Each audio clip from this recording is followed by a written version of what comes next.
My fiancé's Ivy League elite assistant humiliated me in front of all the shareholders at the executive meeting, calling me an illiterate deadweight in French. A guy like Ethan Carter. An illiterate who only graduated from a public high school. This company would have collapsed long ago if it weren't for an Ivy League top grad like me bailing him out. Instead of calling him Mr. Carter, we might as well laugh and call him a bastard. I don't know what dumb luck landed him here. But here I am, brilliant. Top of my class, working under him. The shareholders exchanged glances, then nodded along, thinking the assistant had a point. Look at him, we're insulting him right to his face in French. And he doesn't even get it. Ha! Sitting right beside him. I felt a surge of white-hot anger. Without thinking, I grabbed my coffee cup and hurled the contents straight into his face. Who says I don't understand French? You bastard. The conference room fell dead silent. Tight and suffocating. The shareholders' eyes went wide. All of them staring at me in disbelief. MMR, Carter, you understand French? No way. You must have just picked up those couple lines by accident. Right. I mean, the guy never even went to college. He's just a public high school grad who can barely speak English. How the hell would he know French? Facing a dozen pairs of skeptical, confused eyes, I picked up a napkin, wiped my hands, and tossed it at the feet of Julian Voss, who sat there stunned and slack-jawed. Ever consider I've been hiding who I really am on purpose? No sooner had the words left my mouth than Julian, humiliated and furious, grabbed a crystal ashtray and hurled it at me. I ducked just in time. The ashtray slammed into the potted plant beside me, shattering the ceramic pot. Hiding your identity. Spare me. I've dug up everything there is to know about you. Every last detail. Ethan Carter. Some broke hick from a backwater small town. Parents dead. Got your first chunk of change from a dumb luck lottery win. Then played at being an investor. And wouldn't you know it, your dumb luck held out. And you actually built something out of it. The more Julian talked, the more bitter and resentful his tone grew. It turned out he was jealous. Convinced I was less than him in every way. He couldn't fathom how I'd ended up with a better life. But you think it was all dumb luck? Please. It wasn't luck at all. It was me. And Ms. Hastings. Sure. He founded the company. But if I hadn't landed all the big accounts and carried the numbers, he'd be finished by now. And now he dares throw coffee in my face, the man who saved his company. Julian's little speech had worked its magic on the shareholders, eroding their trust in me. They all nodded along, agreeing that he was right. That I'd bitten the hand that fed me. Mr. Carter. Let's set aside the French thing for a minute. Let's talk about what's right in front of us. Mr. Voss has done this company a great service. He's closed dozens of our biggest deals. He spoke one honest truth. And you threw coffee at him. Exactly. This is really disappointing to all of us. Their accusations only stoked Julian's arrogance. He was convinced this company couldn't survive without him. You hear that, Ethan? If you don't want this company to lose its best asset, you'd better get over here, bow down, and apologize to me. Nicely. Humbly. At that, I didn't do as he demanded. Instead, I picked up my phone and called my secretary. Tell accounting to cut Julian Voss his final paycheck. Immediately.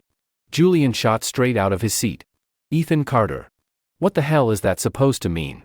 I leaned back in my chair. Tone icy and dismissive. You're fired. Julian flew into a rage. Furious at the very idea. You can't fire me. Can't I? Do I need a special occasion? He stormed over to me in 3 long strides, jabbing a finger inches from my face as he shouted. You're an illiterate fool who can't run this company on his own. You leech off real talent and you dare fire that talent. He was practically screaming at the top of his lungs. Even the shareholders were glaring at me now. Indignant. They saw me as an ungrateful ingrate. A small-minded deadweight with no vision. Facing all those cold, sneering stares. I didn't get angry. I smiled. All of you love to boast about your fancy degrees. About how much smarter and shrewder you are than me. So why is it none of you can see what's right in front of your faces? At that, the shareholders flushed with anger and snapped back. What's that supposed to mean? I smirked. You believe every word that comes out of this loser's mouth. If he was really that good, he'd be too good for a lowly assistant job. Some big firm would have poached him for a huge salary by now. Why would he slum it here? Putting up with me. If he was half as talented as he claims. I thought that would shut him up. Make him back down. Instead, he hid behind Clara Hastings as his shield. I didn't go to a bigger firm because of Clara. My Clara. She funded my education. Now that I'm back, I owe her everything. I'm here to pay her back. Not like you, ungrateful to the core. You may have founded this company, but Clara owns half the shares. Unless she tells me to go, no one has the right to fire me. Not you. Not anyone. Once the gloves were off, no one bothered with polite words. Every line was barbed. Every remark laced with venom. The shareholders had almost seen the logic in my words. Now, listening to Julian, they fell right back into line. I let out a bitter laugh and shook my head. These people actually went to top universities. Every single major deal this company ever landed. I closed myself. Every contract negotiation. I was there front and center. Back then, Julian was just the guy standing behind me. He didn't contribute a damn thing. The only reason I brought him to meetings was because he spoke a little English and French, that's it. He was my employee. Translating for the clients was his job. What's the big deal? I wasn't about to pay a deadweight to do nothing all day. Never thought he'd take that tiny little role and inflate it into some grand company-saving favor. The audacity. Claiming he was the one who landed all the deals. Shameful. I lifted my gaze. Meeting Julian's sneering eyes, Hedon. Let's find out then. Let's see if I have the power to fire you. I stood up. Julian Voss. As owner of this company, I am formally terminating your employment. If you refuse to leave peacefully, I won't hesitate to call security and have them drag you out of this building. Just then, Clara Hastings strode into the conference room. Heels clicking sharply on the marble floor. No one is firing him. Julian's face lit up with relief and delight as he turned toward the door. All the shareholders looked up at her with obvious deference. Ms. Hastings. Ms. Hastings. Every greeting, every show of respect for her, was a slap in my face. Deep down, they all looked down on meth-illiterate high school grad who never went to college. Even though I'd built this company from nothing, their arrogant minds would never accept someone like me as their equal. Is Julian wrong? If you insist on firing him, who's going to pick up the pieces for this company? And who's going to compensate all of us shareholders for the losses? Ethan. You need to remember this isn't your personal fiefdom.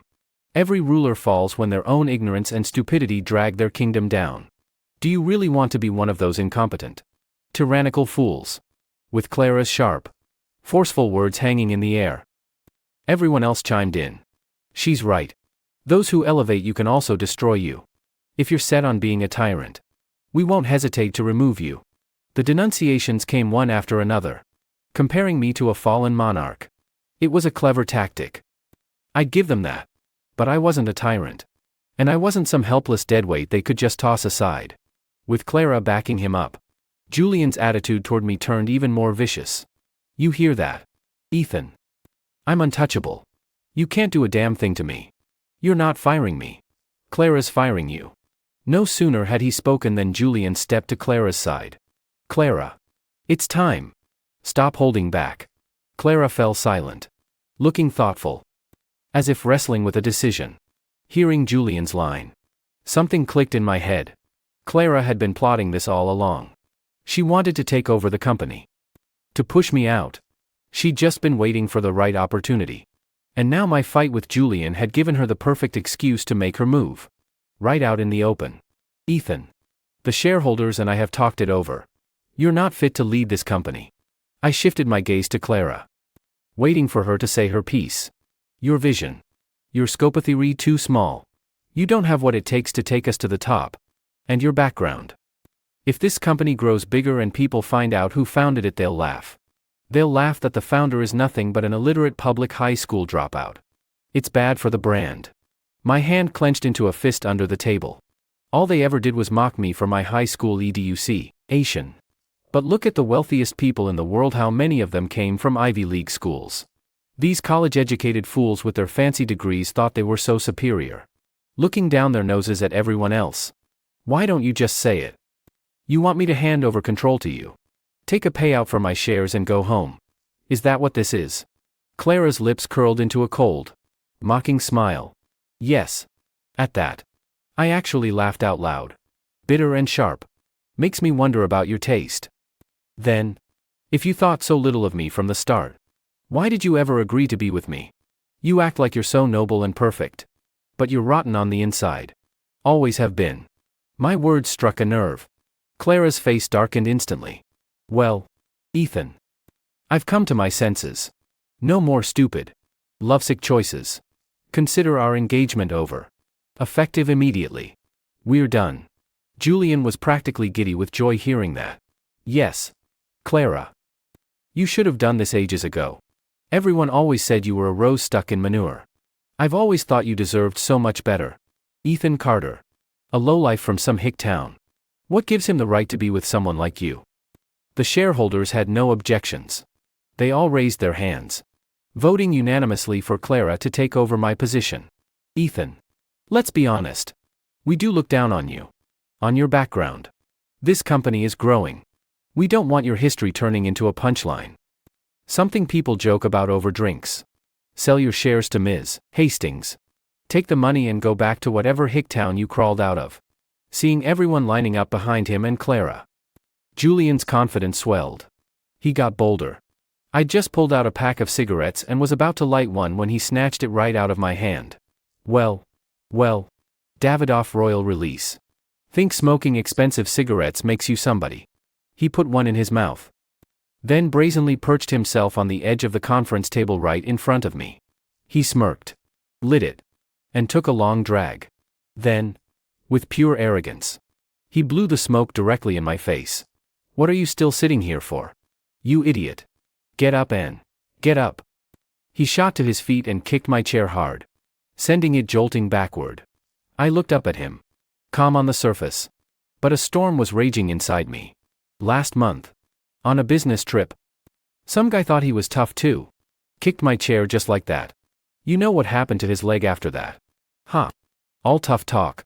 You think acting like some mob boss makes you one? You're nobody. What are you gonna do if I kick your chair again? Huh. He lifted his foot to kick again and in one smooth motion. I twisted the fountain pen in my hand and drove it hard into his thigh. A high, piercing scream ripped through the conference room. Everyone flinched as if they'd been stabbed themselves. For a second, it felt like the pain was theirs. I warned you. Didn't I? I said it looking directly at Clara. She snapped out of her shock, fury blazing in her eyes. She stormed over on her heels, hand raised to slap me across the face. I didn't even glance her way. I just reached out and caught her wrist mid-swing, holding it tight. I let you get away with things before.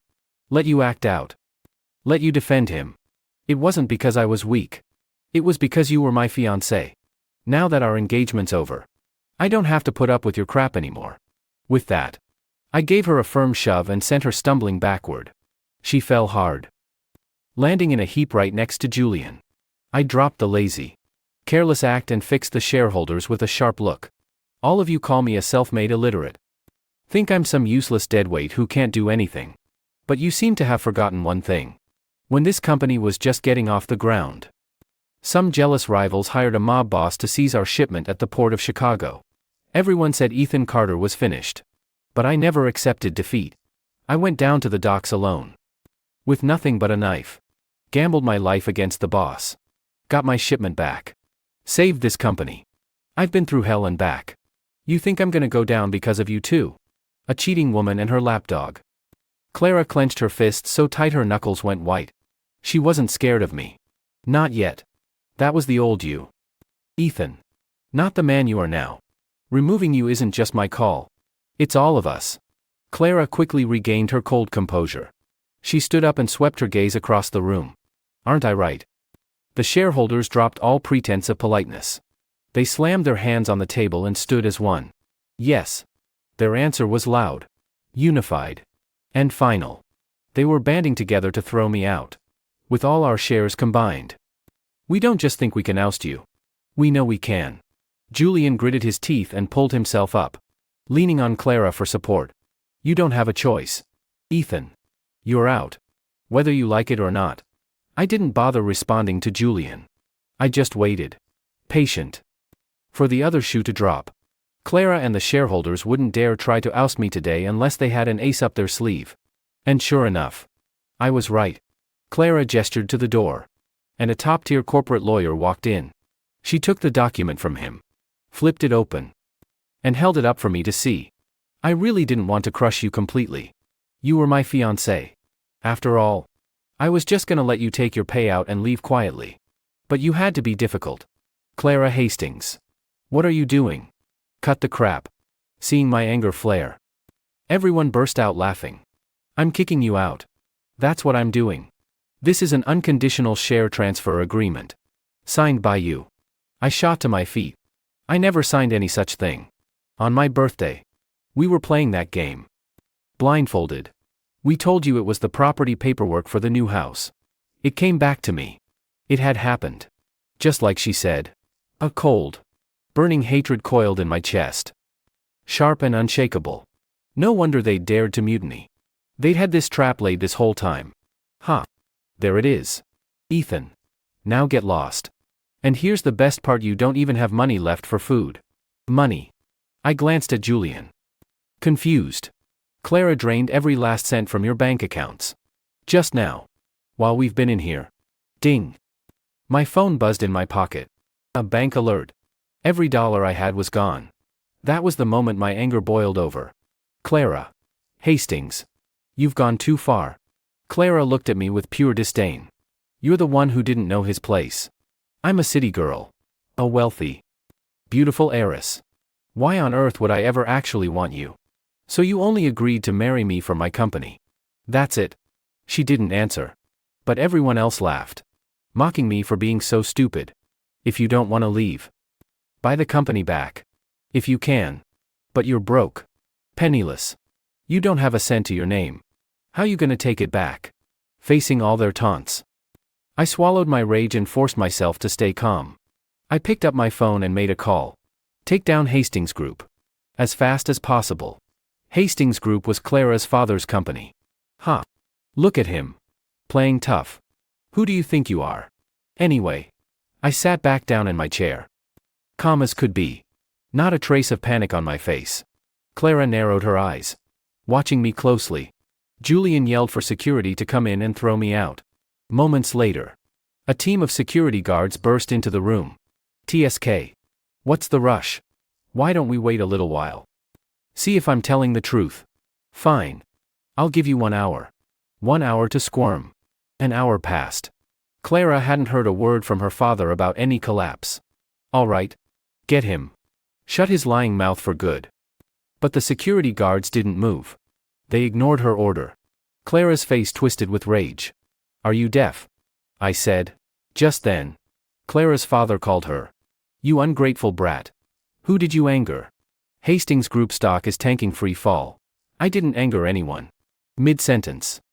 Clara spun around. Her eyes locked with mine. And she saw the faint, knowing smirk on my face.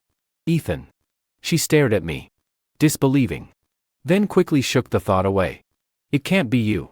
No way. Julian limped over to her side. Clara. What's wrong? Clara gripped her phone tight. She didn't answer Julian. Instead, she spoke firmly to her father. Dad. Calm down. It's fine. I'm telling you. I haven't angered any big players. Stocks dip sometimes. It's normal. We just need to figure out how to stop the bleeding. We can't stop it. They're coming for us hard. They won't stop until Hastings Group is destroyed. Until we're bankrupt. I had my executive assistant look into it. You definitely crossed someone powerful. Now tell me, who have you upset lately? The conference room was dead silent. Even though the voice on the phone was quiet. Everyone heard every word. The shareholders panicked all at once. Every head in the room turned to look at me. They remembered what I'd said an hour ago. That I'd put Hastings Group out of business in no time. Could it be? Could he actually? They all flinched. Exchanging wide, terrified glances. Ethan. Did he actually do this? Clara screamed. Voice cracking with denial. It can't be this loser. What could he possibly do to bring down Hastings Group? He couldn't even outsmart me. How the hell would he take down my father's company? Even now. Clara refused to believe I was the one destroying her father's empire. So that's how it was. City folks really did look down on people from small towns that much.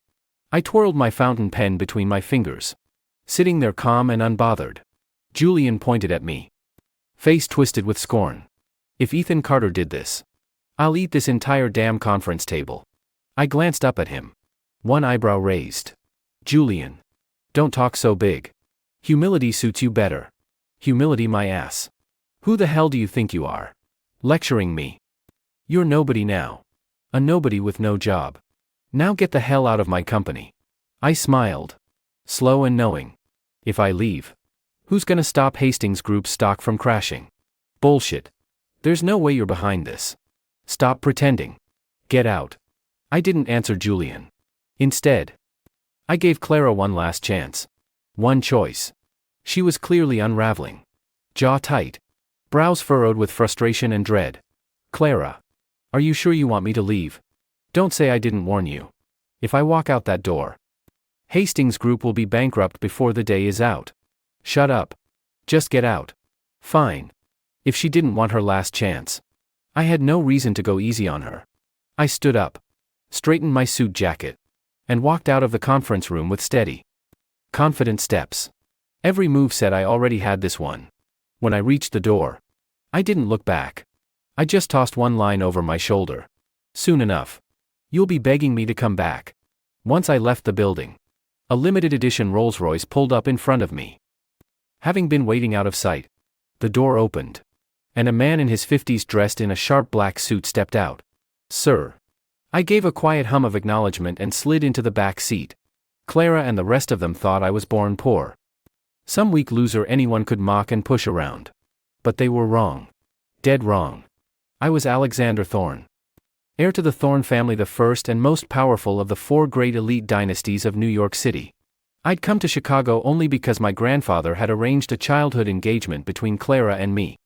Decades ago, the Hastings family had no idea how wealthy and powerful the Thorne family was. After my grandfather passed, I'd taken over as head of the family, to test what kind of woman my fiancée really was. I'd hidden my true identity. I'd shown up at her door with nothing but the old engagement agreement our grandfathers had signed. At first, Clara and her father had looked down on me. Clara had been openly resentful, bored by my very presence. It wasn't until she'd tried to start her own business and failed again and again that I'd stepped in, quietly turning her ventures around. Slowly, her attitude had softened. She'd stopped snapping at me. We'd split the shares in the new company, and we'd both accepted the arranged engagement. I'd promised myself that if Clara stayed true for 3 years, I'd tell her who I really was. I'd bring her back to New York, make her lady of the House of Thorne. But right as the 3 years were about to end, everything changed. She'd shown her true colors. Sir, what would you like us to do next? I gazed out the window, a faint, cold smile playing on my lips. We wait. Let the Hastings family crash and burn. Let them think my little company is their last lifeline, their only hope of crawling out of ruin. Then I'll pay her a visit, and I'll tell her everything. That share transfer she tricked me into signing. It's a fake. Always was. The steward let out a dry, amused chuckle. Fools. As if someone as sharp as you, sir, could ever be tricked like that. Even their lawyer. He works for me. I didn't reply. I just closed my eyes and leaned back, resting. It's fortunate we saw Miss Hastings' true nature before the deadline. If she'd become lady of the Thorne house, the consequences would have been unthinkable.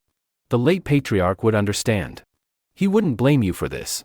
When I arrived at my private villa, I walked to the liquor cabinet, poured a glass of Martell, and turned on the television. I sipped my drink and watched the breaking news scroll across the screen. Hastings Group stock was in free fall. Everyone was speculating that someone powerful was targeting the family, that it was revenge. Clara's father was gaining no trace of his usual arrogance, his sneering contempt. All that was left was hollow, dead defeat. I checked the time. It was about right. About time they came crawling. Sure enough, early the next morning, Clara was outside my villa, slamming her fist on the door and ringing the bell over and over. Ethan, get out here right now.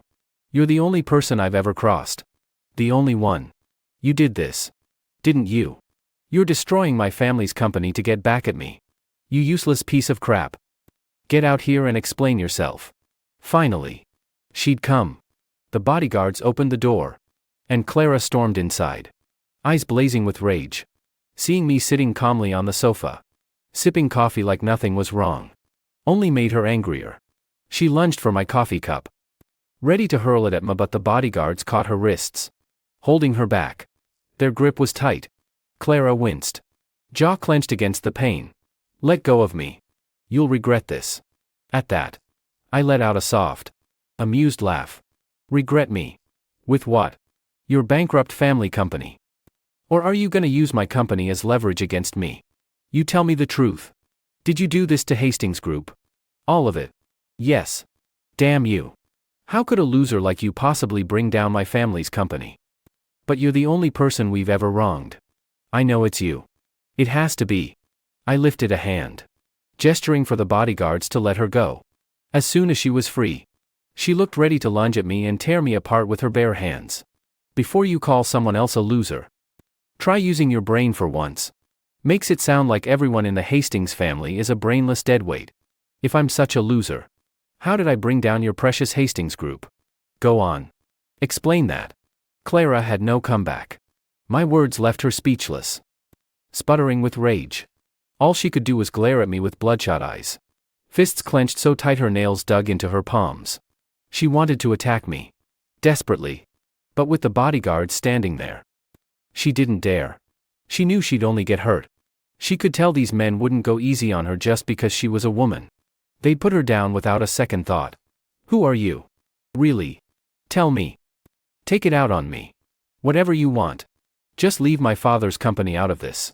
I swirled the coffee in my cup, smiling that slow, knowing smile. Oh, I'm taking it out on you. Don't you worry. Clara. Are you okay? Julian showed up, calling her by her first name, all casual and familiar. But the bodyguards blocked him at the door. He couldn't step inside.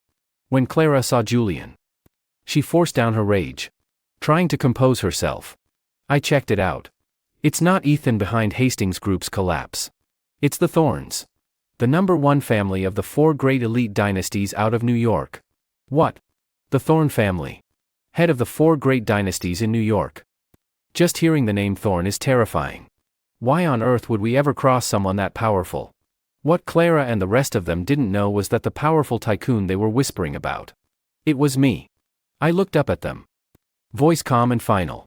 Because I am Alexander Thorn. Julian and Clara stared at me, stunned for half a second, then they burst out laughing. Loud and shrill. Like I just told the funniest joke in the world. Julian stared at me with pure contempt, laughing so hard tears were streaming down his face. Ethan Carter. Who the hell do you think you are? Do you even know what the head of the 4 great dynasties means? Some hick from a backwater town. And you dare claim you're Alexander Thorn? The man with more wealth and power than you could ever dream of. If you were really Alexander Thorn, why would you be here in Chicago, running some tiny company? Why would you be engaged to Clara? And why would you have run away with your tail between your legs after we set you up? Huh.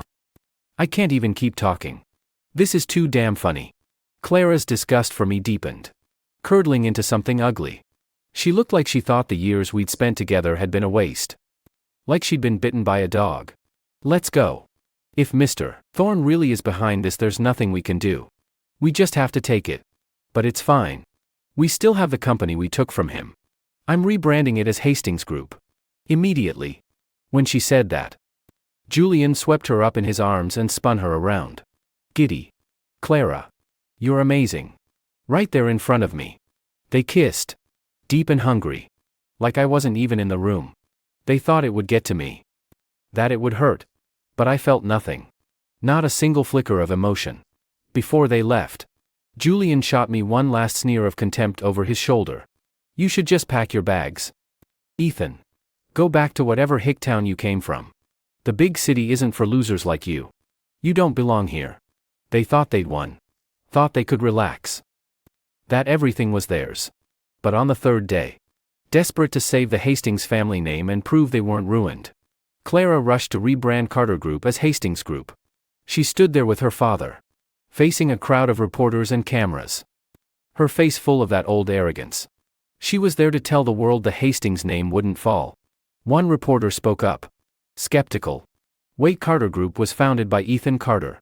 Right. Why would he just hand it over and let you rebrand it? Yeah. Building Carter Group couldn't have been easy. The guy worked his way up from nothing. From a tiny town. Ethan agreed to the rebrand himself. He knows his background isn't a good look for a growing company. After thinking it over, he decided I was the right person to take over. I imagine he's already off enjoying his payout. Living the quiet life. Is that so? A cold, commanding voice cut through the crowd. Every head turned as one toward the sound. It's Ethan Carter. I walked toward Clara with steady, unhurried steps. The second she saw me, her face twisted into a look of pure, furious disgust. When did I, Ethan Carter, ever agree to rebrand Carter Group as Hastings Group? My question stopped the reporters cold. They exchanged wide-eyed glances, then immediately lifted their cameras, training every lens on us. They could tell there was a story here. A big one. And they were hungry for it. Ethan, you took the money and left. What are you doing here? You got your payout. Now leave. Get out of here. Clara was terrified I'd air all their dirty laundry in front of the press. She signaled to the security guards, ordering them to escort me out. In an instant, the security guards surrounded me, closing in. Harold Hastings sneered at me. What? Can't stand to be away from my daughter. Huh.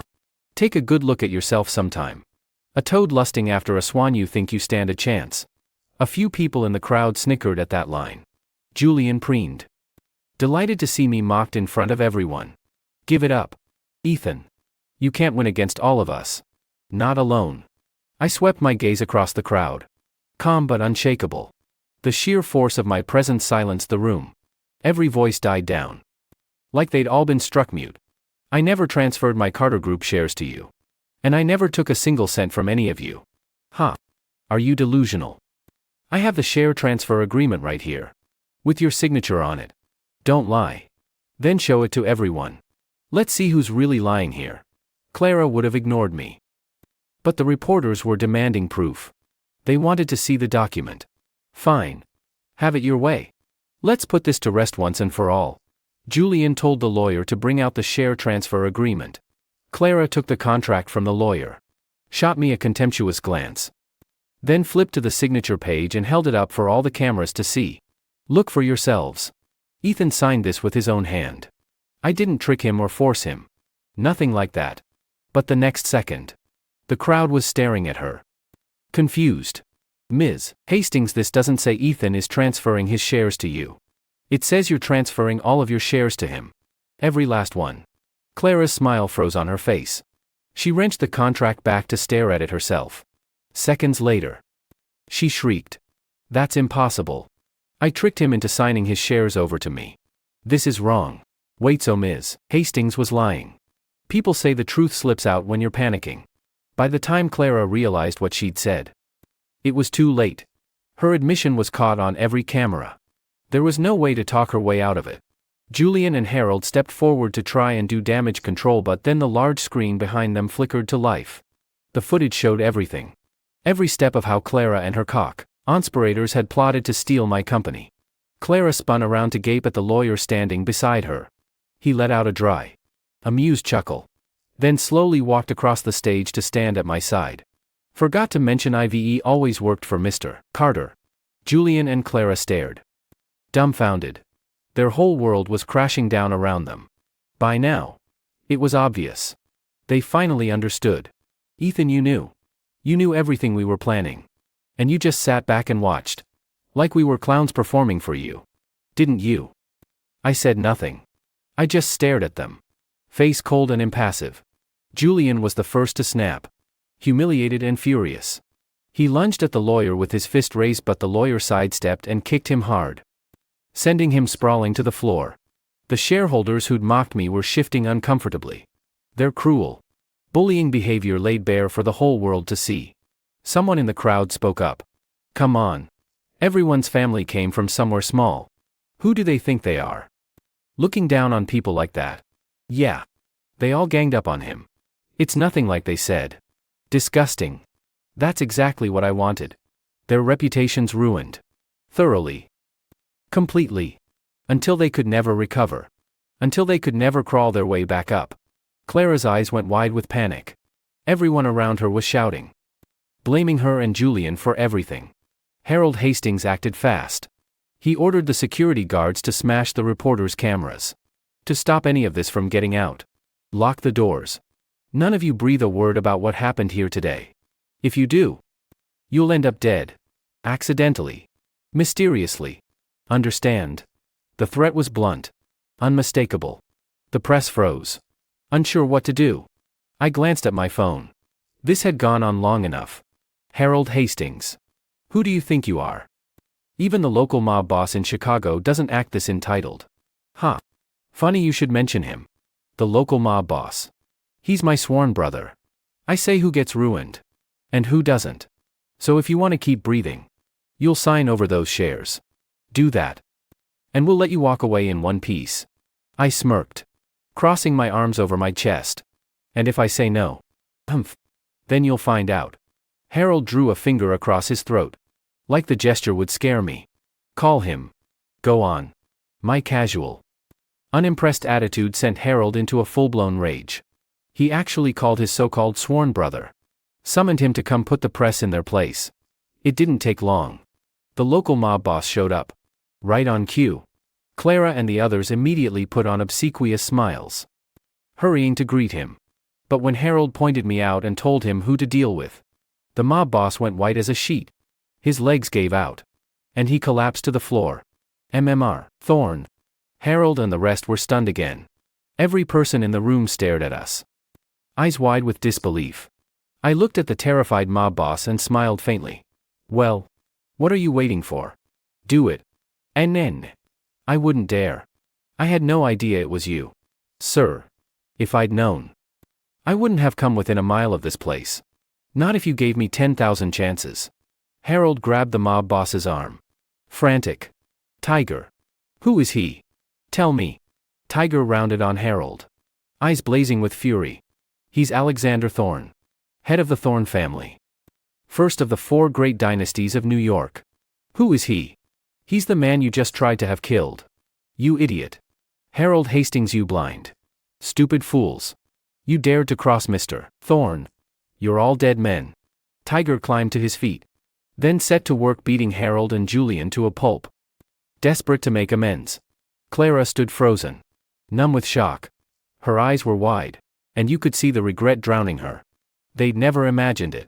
Never dreamed I was actually Alexander Thorne, the man far out of their league, not some poor kid from a hick town. If it hadn't been for my grandfather's dying wish, I never would have come to Chicago at all. Now that the engagement was over, it was time to go back to New York. The thundering roar of helicopter blades sounded outside. My ride had arrived. I strode toward the door, pausing only to give Tiger one last order. Harold wanted me dead. Whatever he had planned for, made it to him instead. Understand? Harold and Julian went pale with terror, dropping to their knees to beg for mercy. But I was already walking away. Clara stumbled after me, disheveled and broken, desperate to catch up. But she only saw my back, growing smaller and smaller. She would never reach me, never be close to me again. She begged. She apologized. She groveled, but I never looked back. Not once. She and the entire Hastings family would rot in the dirt they dug for themselves. Forever. And they would never, ever climb their way out.